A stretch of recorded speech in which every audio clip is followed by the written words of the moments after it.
오늘은 이사야서 44장 3절로 5절의 말씀을 가지고 목마른 자에게 물을 주며 이 얻은 제목으로 함께 말씀의 은혜를 나누기 원합니다.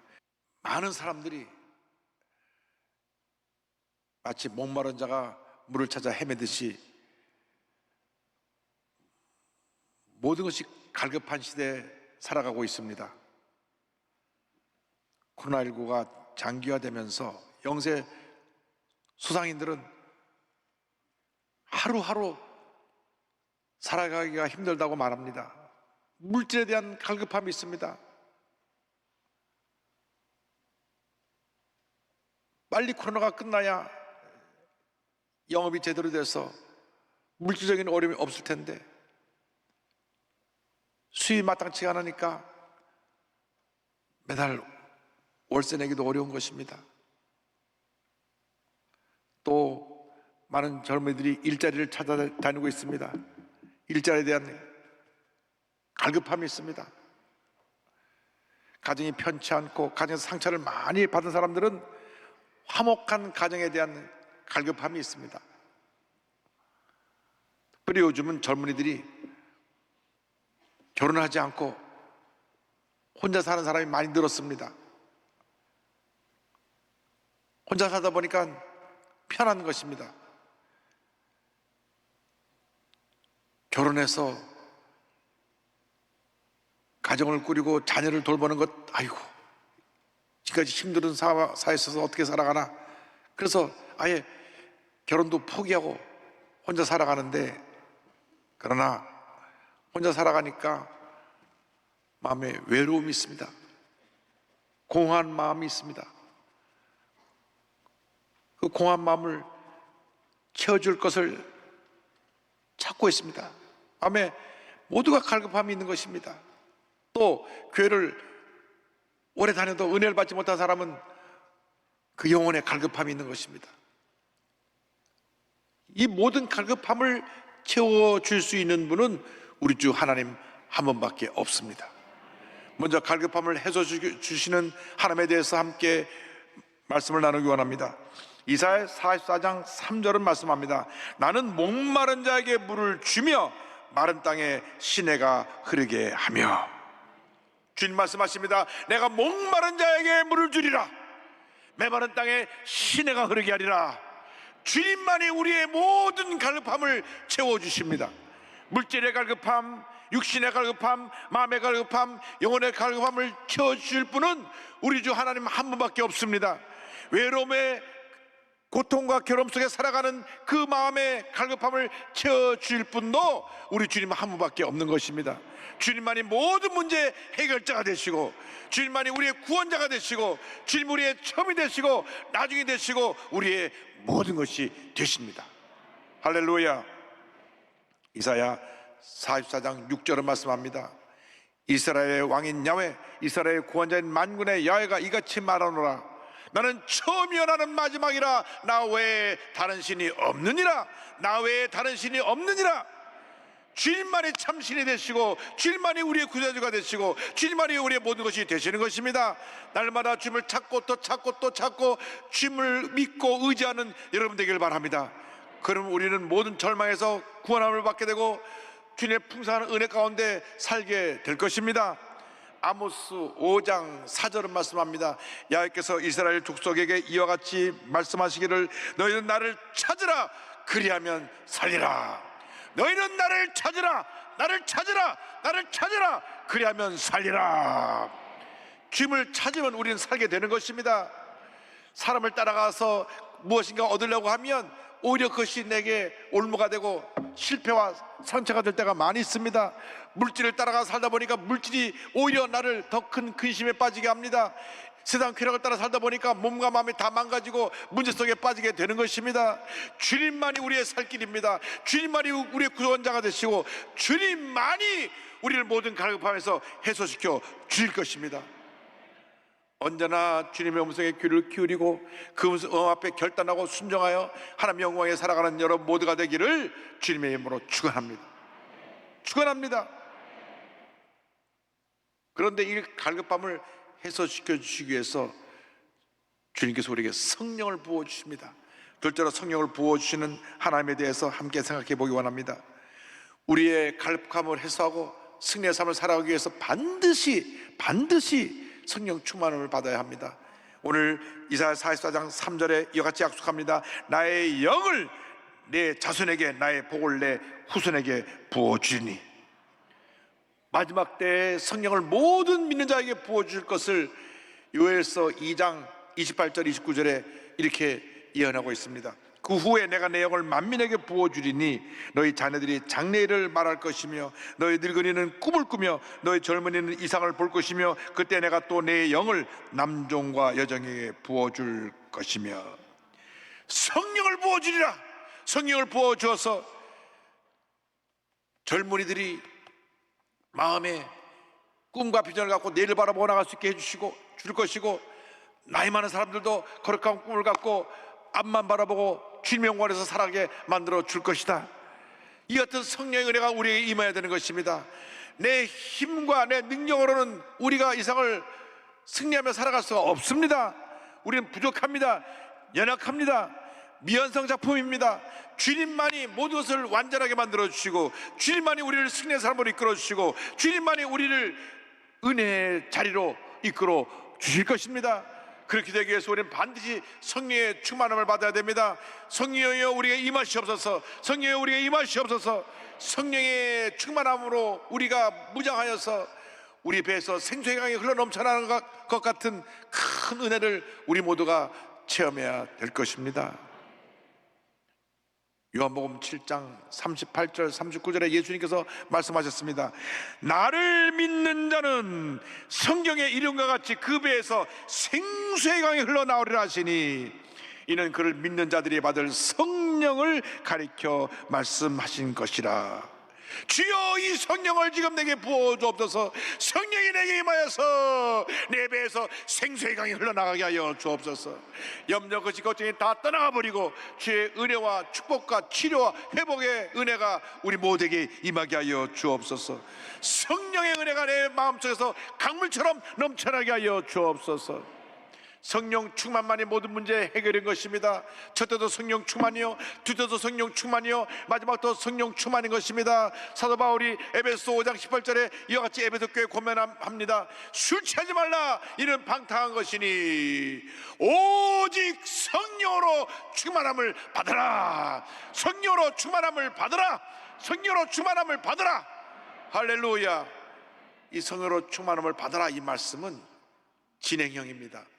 받고 또 받고 또 받고 또 받아라는 것입니다. 성령의 충만을 받고 날마다 승리의 삶을 살아가는 여러분 모두가 되기를 바랍니다. 오늘날 우리의 문제가 무엇입니까? 성령 충만이 사라진 것입니다. 성령을 소멸한 것입니다. 어느 한때 성령의 충만한 은혜를 받고 기뻐 뛰고 즐거워하며 예배드리는 시간만을 손꼽아 기다리고 일찍부터 와서 기다렸다가 성령에 달려 들어왔던 그때가 엊그제 같은데, 어느 날 풍요로움에 빠져서 열정도 사라지고 기쁨도 사라지고 감사도 사라지고 교회만 왔다 갔다 하는 형적인 신앙인으로 전락해버리고 말게 되었던 것입니다. 그러다가 우리가 코로나라고 하는 이러한 고난의 매를 맞게 되었습니다. 이 코로나19라고 하는 것은 모든 우리 믿는 사람들에게는 회개하라, 주님께서 우리에게 경고하시는 메시지인 줄 믿습니다. 열정을 회복하라, 감사를 회복하라, 기도를 회복하라, 그러한 메시지를 우리가 이 코로나19를 통해서 준 줄로 알고 우리의 신앙이 회복되어져야 합니다. 우리가 60년대 70년대 얼마나 뜨겁게 주님을 섬겼습니까? 모여서 그냥 부르짖어 기도하면 기도가 한 시간이 돼도 끝이 않았습니다. 얼마나 간절히 기도했든지 다들 목이 쉬어서 다 목신 소리를 했던 것이 바로 엊그제 같은데, 그 열정적인 모습으로 주 앞에 나와서 주님을 섬기고 열심히 나가서 전도해서 얼마나 교회가 폭발적으로 부흥했는지, 우리 순복음교회뿐 아니라 한국 교회가 전반적으로 다 부흥을 했습니다. 1970년대 통계를 보면 200만이었던 크리스찬이 70년대를 지나가면서 800만이 됩니다. 그런데 80년대 초반까지 막 붕열기가 계속되어지다가 삶이 풍요로워지고 1988년 세계 올림픽을 지나고 난 다음 그 풍성한 그 삶에 그만 젖어 들어가서 신앙의 열정을 서서히 잃어버리기 시작했습니다. 금식하며 부르짖어 기도하는 모습을 찾아보기 힘듭니다. 1시간씩 기다려서 줄 섰다가 뛰어들어오는 모습을 찾아보기 힘듭니다. 그리고 우리 교회가 예수의 사랑을 실천하고 사회를 변화시켜 나가야 되는데 풍요롭고 등다섯고 배부르고 물질적으로 부장함이 없다 보니까 영적인 능력을 상실해가지고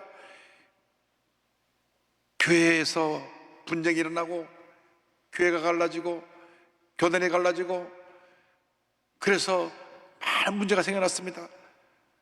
존경받던 교회가 비난받는 교회로 바뀌어지게 된 것입니다. 코로나19를 통과하면서 우리 한국교회가 얼마나 여론의 문매를 맞았는지 모릅니다. 또 교회발 몇 명, 교회발 몇 명, 전체 확진자의 10% 정도 불과한 것 같은데 온통 코로나는 교회가 다 확산한 것처럼 그렇게 매스컴이 보도하고 있는 것은 그만큼 우리가 신뢰를 잃어버렸기 때문에 그런 것입니다. 회개해야 됩니다. 우리의 본질을 다시 회복해야 됩니다. 사랑 실천을 회복해야 됩니다. 기쁨과 감사를 회복해야 됩니다. 기도를 회복해야 됩니다. 복음 전도의 열정을 회복해야 되는 것입니다. 주여 우리를 성령으로 충만케 하여 주어서 다시 우리의 신앙이 회복되어지게 하여 주옵소서. 열심을 가지고 주의 복음을 전하며 열심으로 주님을 섬기며 인육에서 열심히 일을 해서 예수 믿는 사람들에게 경배받고 인정받고 칭찬받는 모습으로 변화되어지게 하여 주시옵소서. 그 모습을 회복해야 됩니다. 이 코로나19가 이제 한 10달, 11달 더 지나고 나면은 거의 소멸되겠지만은 그 기간을 우리에게 주신 회복의 기회로 알고 모두가 기도를 회복하게 되기를 바랍니다. 성령 충만한 은혜를 회복하게 되기를 바랍니다. 부르짖고 또 부르짖고 또 부르짖어서 모두가 성령으로 다 충만 받게 되기를 주님의 이름으로 축원합니다. 축원합니다. 원망과 불평과 부정적인 생각과 부정적인 말은 다 내던져 버리고 절대적으로 절대함으로 무장해서 기쁘고 감사하며 긍정적인 고백을 하며 세상을 변화시키고 우리 삶에 하나님의 풍성한 은혜가 임하게 되는 그러한 축복을 다 받게 되기를 바랍니다.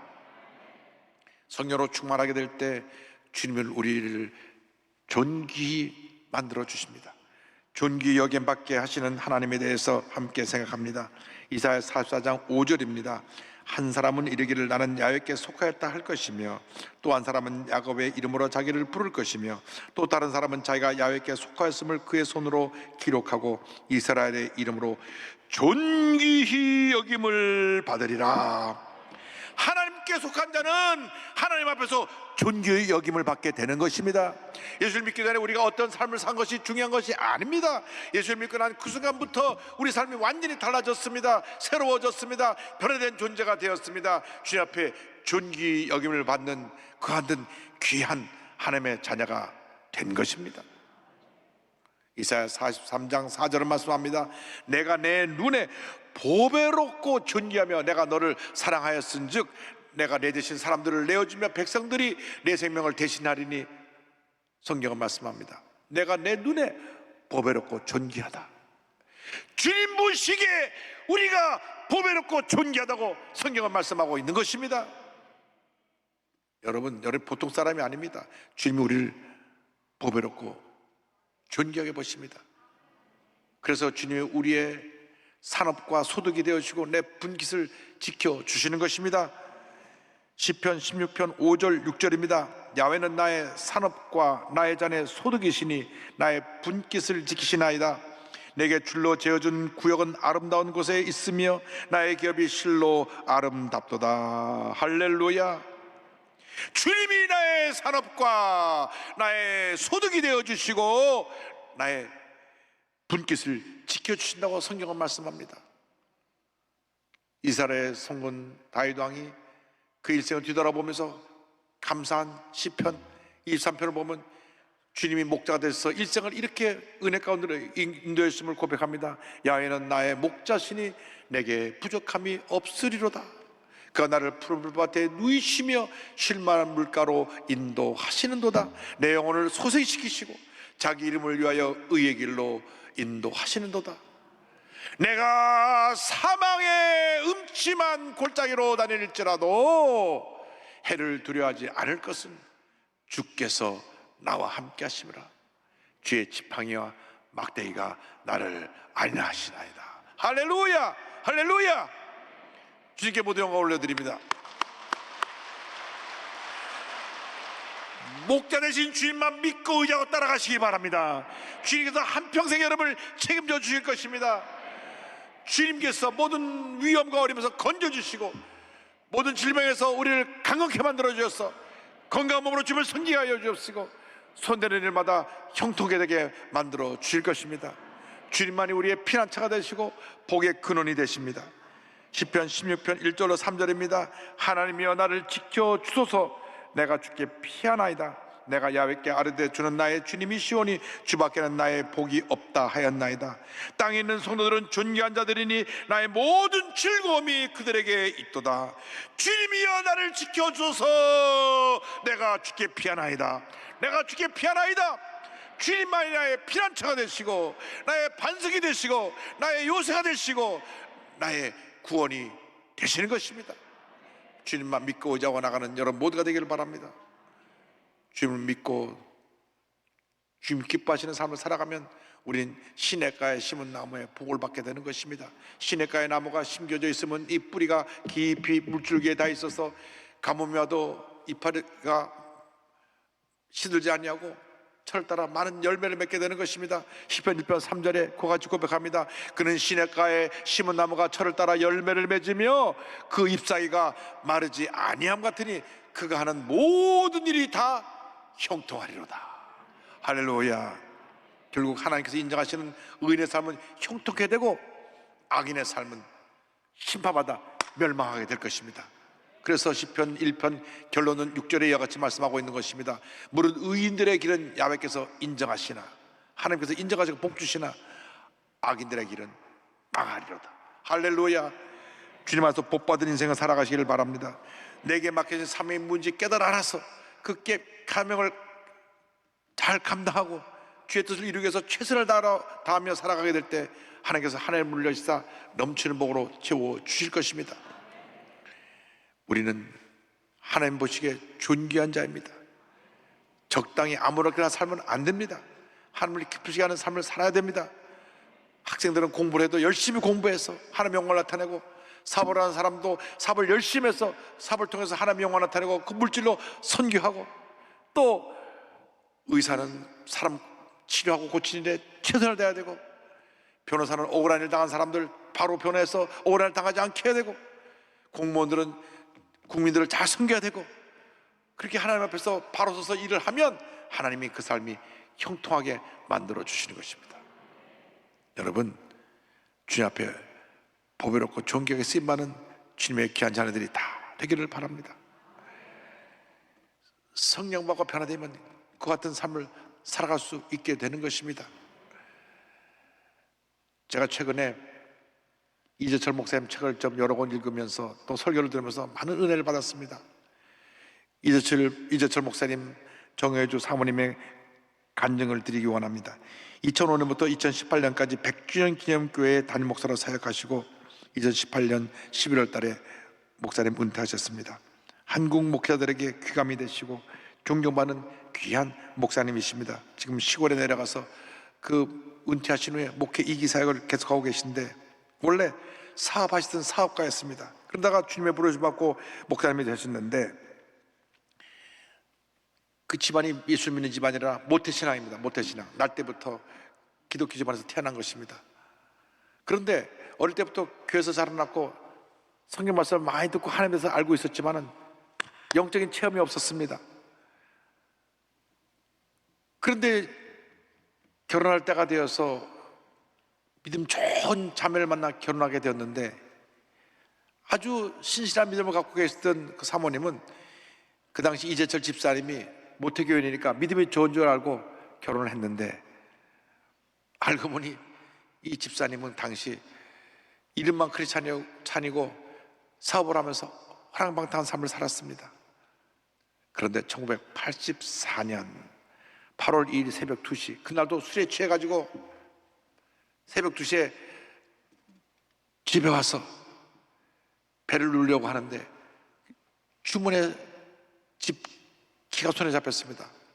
보통 그 당시 이재절 집사님은 밤늦게 와서도 꼭 배를 눌러갖고 자고 있는 아내를 깨워서 밥상 차려놓으라고,